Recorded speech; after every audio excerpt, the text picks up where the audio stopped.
Spike Lee, le cinéaste rebelle, réalise un thriller.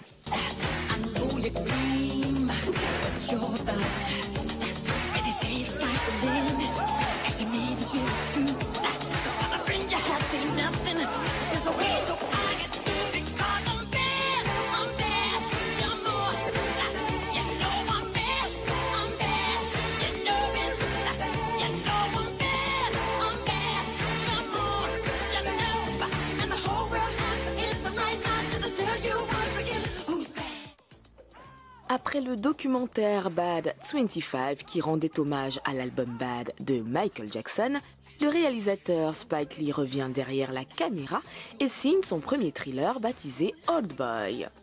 Ce remake du film coréen de Park Chan-wook, qui fut primé au Festival de Cannes en 2004, raconte l'histoire du publicitaire Joe Doucette, qui se retrouve séquestré dans une cellule aux apparences d'une chambre d'hôtel durant 20 ans sans la moindre explication. Il décide de poursuivre ensuite son geôlier après sa libération. Ce film marque un tournant dans la carrière de Spike Lee, qui investit un genre qui n'est pas son registre habituel, le cinéma engagé. À noter la présence de Samuel L. Jackson dans ce film qui n'avait plus tourné avec Spike Lee depuis Jungle Fever il y a 23 ans. Me quitte jamais.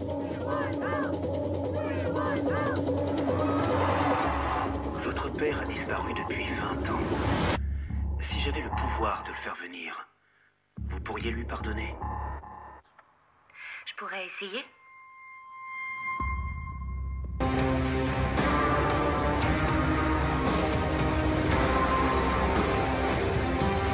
Je veux pas que tu t'en ailles. J'ai pas le choix. Qui que vous soyez, je vous trouverai. Zulu, Forest Whitaker, plus africain que jamais. L'État nous avait donné carte blanche. Nous étions environ 200 scientifiques et notre mission était de mettre au point une bombe ethnique, une molécule capable de décimer la population noire. Combien de noirs il a tué? On a été trop gentil avec ces fils de pute, non? Mais qu'est-ce que tu aurais préféré? Des représailles? Pas des représailles. La justice. Ces gosses qui disparaissent du côté de Kaelitsa. Le rapport médical indique qu'on a relevé des traces d'éphédrine et d'ammoniac dans le sang de la victime.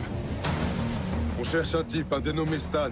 Trafic de stupéfiants, cambriolage avec violence. On doit lui parler. Vas-y, occupe-toi de lui. Bouge pas! On est des policiers. Présenté en clôture du Festival de Cannes en mai dernier, Zulu refait enfin parler de lui au travers de sa bande-annonce. Forest Whitaker y tient le premier rôle.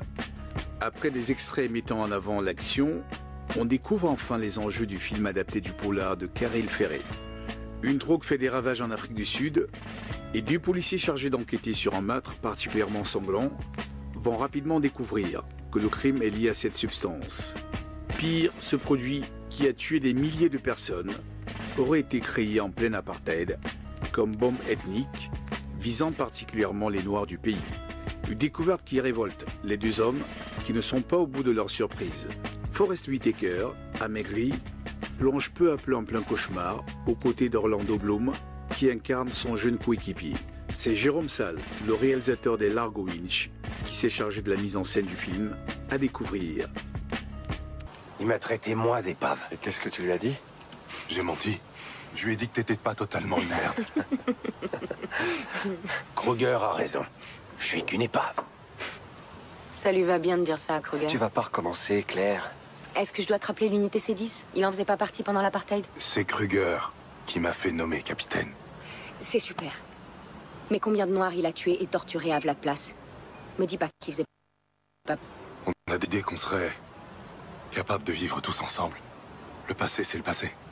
Donc, est-ce qu'on peut jouer aux cartes? Kruger a été amnistié. Pardonné. Bien sûr qu'on l'a amnistié. Kruger et tous ses assassins et tous ses voleurs, c'est trop facile. On passe devant une commission de fantoches, on avoue tous les crimes qu'on a commis et boum, tout est pardonné en un clin d'œil. Une absolution instantanée, c'est tout Là, bonnement tu exagères absurde. un peu, tu crois pas?